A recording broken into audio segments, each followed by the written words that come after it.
Japanese companies are accelerating a complete exit from China.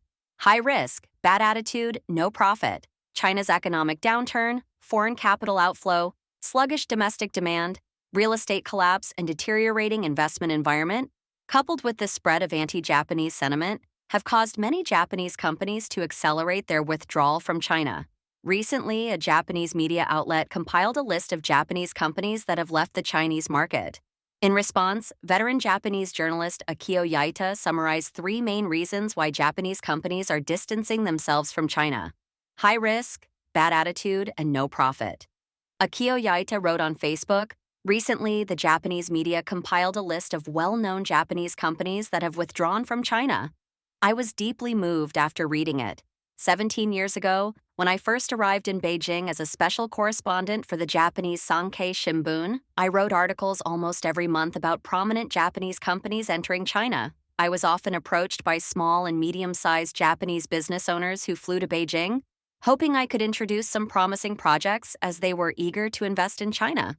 He recalled, "At that time, I would say, on the surface, China appears to offer many opportunities, but in reality, there are numerous hidden traps. The biggest risk is that China is a society governed by people, not laws. When leadership changes, policies change accordingly. Unfortunately, many people didn't heed my advice and still invested. While some companies made profits in the early years, almost all have since either withdrawn or are considering doing so." The article noted that for foreign companies, the current business environment in China is indeed poor. In June and September this year, two Japanese schools in Suzhou and Shenzhen were attacked by anti-Japanese groups. Last year, a Japanese pharmaceutical executive was arrested in Beijing as a spy. But China has yet to disclose details of the case to Japan, deepening concerns about the safety of Japanese nationals in China. Japanese companies are also feeling the impact of today's geopolitical tensions. The United States is pushing a strategy to prevent China from acquiring cutting-edge semiconductor technology, urging allies, including Japan, to act in concert. Meanwhile, China has warned Japan that it will take severe economic retaliatory measures if it restricts the sale of semiconductor manufacturing equipment and related services to Chinese companies. In a survey conducted by the Japan Chamber of Commerce in China, 60% of 1,760 companies reported that the economic situation has worsened compared to last year. Many companies are gradually shifting their focus to Asia and other regions outside of China. Akio Yaita bluntly stated that China is no longer as important to Japanese exporters as it once was. Last year, China accounted for less than 18% of Japan's exports, the lowest level since 2015. High risks, bad attitudes, and no profit. Naturally, Japanese companies have chosen to distance themselves from China.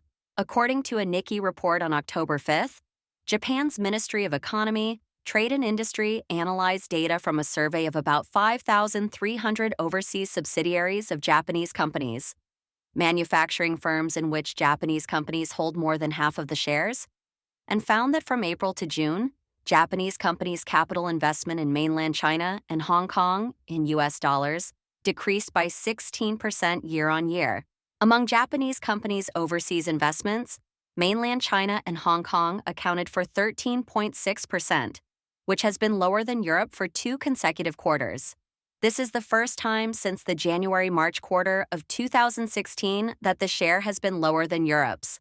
Previously, from April to June 2019, mainland China and Hong Kong accounted for 18.6% of Japanese companies' overseas investments, meaning it has dropped by nearly 5 percentage points in 5 years. In 2024, Europe's share increased by about 1 percentage point from April to June, reaching 13.8%, while North America's share increased by about 10 percentage points to 36.8%. The report highlighted that while China remains Japan's second-largest export destination and its largest source of imports, investment is declining. The reduction in Japanese investment in China has been influenced by the performance of automobile manufacturers. Sales of Japanese transportation machinery firms in China have continued to decline by over 20% year-on-year since 2024. In June, Nissan closed its Changzhou plant, which had an annual production capacity of 130,000 vehicles, or 10% of its total production in China. Nissan is also considering cutting production at other factories. In July, Honda shut down its plant in Guangdong Province and announced plans to suspend production at its plant in Hubei Province. Even when factoring in the new EV plant, annual production capacity will be reduced by 290,000 vehicles.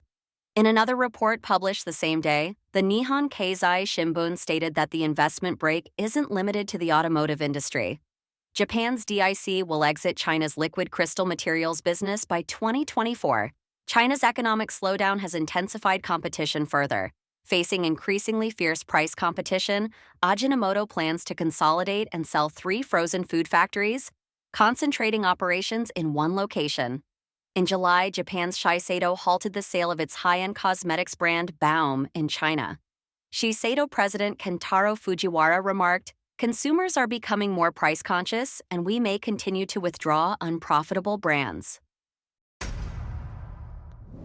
China's stock market soars and plummets. Analysis warns of possible collapse. Recently, China's stock market has experienced wild fluctuations, soaring and plummeting. Some institutions have warned that a repeat of the 2015 stock market crash may be on the horizon. Analysts argue that the Chinese government's manipulation of the stock market this time has clearly deviated from the principles of financial markets. If they fail to hit the brakes, the market could eventually slide toward a Minsky moment. The Minsky moment, named after American economist Hyman Minsky, refers to a financial market crisis, particularly in credit markets, triggered by a sudden, systemic collapse in asset prices. This is essentially the bursting of an economic bubble. Since September 24th, the Chinese government has introduced a series of rescue measures, including interest rate cuts, reductions in the reserve requirement ratio, lower down payment ratios for home purchases, and injected around 1 trillion yuan of long-term liquidity into the financial market, spending 800 billion yuan to support the stock market. The Chinese stock market then surged abnormally up until the day before the National Day holiday. Over the past 4 years, the A-share market has seen a continuous 3-year decline. In just 1 week, this round of gains pushed the A-share index from 2,600 points to over 3,600 points. At the same time, Chinese officials strongly promoted the arrival of a bull market. According to mainland media reports, the number of new stock accounts opened during the National Day holiday reached as high as 1 million. Among them, a leading brokerage opened nearly 300,000 new accounts. Some brokerages noted that people born in the 1980s and 1990s are the main force behind these new accounts, with even many born in the 2000s participating.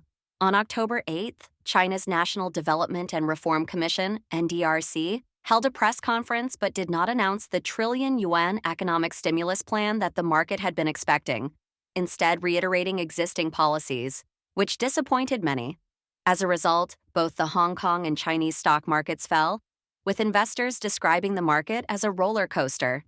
Compared with the U.S. stock market, China's A-shares have inherent flaws, with the most relevant being the difference in investor structure. The U.S. stock market is largely institutional, with a high proportion of institutional investors, providing a solid foundation for the market.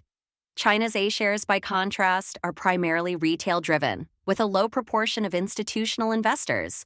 Retail investors tend to favor short-term speculation, which exacerbates market volatility, although institutional investors are not immune to similar short-term thinking. The Chinese government's efforts to stimulate the stock and real estate markets have deviated from the principles of financial markets, accelerating leverage and risk. If they don't apply the brakes, the market may continue sliding toward a Minsky moment. Nomura Securities' latest report suggests that after the current frenzy, China's stock market could collapse. Repeating the tragedy of 2015, Li Xin believes that China's economy is already in a terminal state. Apart from massive money printing by the central bank, which dilutes the value of the people's savings, the Chinese government has no real solutions for the country's economic problems. Fundamentally, the authorities lack both the will and determination to address these issues at their core. How bad is China's economy? Every sector is declining. How bad is China's economy, given weak consumer spending, global resistance to Chinese dumped goods, and the fact that the real estate market has not yet stopped falling and stabilized? Beijing launched a package of stimulus measures in September, including interest rate cuts and reserve requirement ratio cuts, but the outside world doubts that these measures are enough to solve economic problems. This fall, the vast majority of global banks expect that China's economy will not achieve the 5% growth target set by the Communist Party of China. More than 4/5 of economists surveyed by Bloomberg predict that China's GDP growth will not reach 5% in 2024, and analysts, including Bank of America, question the fiscal and monetary policies of the Communist Party of China. At present, domestic deflationary pressures in China are rising, with new home prices falling the most since 2014 and consumer confidence falling to the lowest point in a year and a half. Beijing is still determined to implement the policy of high-end manufacturing and exports to promote economic recovery, but trade itself faces risks. Although exports have reached the highest level in nearly 2 years, the unit price of goods is falling, and foreign countries are increasingly wary of Beijing's new round of cheap goods shockwaves. There is a lot of debate about whether China's economy will fall into a decade of stagnation similar to Japan's. Every sector of China's economy is declining. Simply put, every sector of China's economy is in trouble. When the CCP lifted COVID restrictions and reopened the border at the end of 2022, people had optimistically predicted that Chinese people would engage in revenge shopping, dining out, and traveling, boosting consumption and the economy. But the boost was short-lived and soon disappeared against the backdrop of people's concerns about economic growth, falling house prices, unemployment, and income. As of September, manufacturing activity has been in contraction since April 2023, with only 3 months as an exception. China's share of global manufacturing is as high as 30%. Its manufacturing trade surplus accounts for a large share of world GDP and has grown at an average rate of 2% in the past. China's manufacturing scale is larger than the combined manufacturing surpluses of Japan and Germany at their peak. Foreign governments worry that they can't resist the production growth rate of China's manufacturing industry. When China's production growth rate exceeds its own demand, or the global economic growth rate, the rest of the world can only be forced to scale down or even close industries. In addition, the scale of the CCP's industrial subsidy support is shocking, far exceeding that of other countries. Research by the think tank Center for Strategic and International Studies, CSIS, found that China spends about 5% of its GDP on industrial subsidies, which is 10 times that of the United States, Brazil, Germany, and Japan. In industries such as semiconductors, steel, and aluminum, China's subsidies account for 80% to 90% of global subsidies. On the other hand, weak Chinese demand has also hurt the profits of foreign automakers from Stellantis NV to Aston Martin. At the same time, global consumer brands from Starbucks to Estée Lauder have also found that sales in the Chinese market have plummeted, and Chinese consumers are increasingly looking to save money. The most telling indicator of fragile domestic confidence is that Chinese bank loans to the real economy shrank for the first time in 19 years this summer. Local governments, which are already cash-strapped and burdened with hidden debts, have also been dragged down by the housing market crash. Local land sales revenues have been falling at a record pace, making it more difficult to reverse the decline in budget spending when the economy is in desperate need of fiscal support.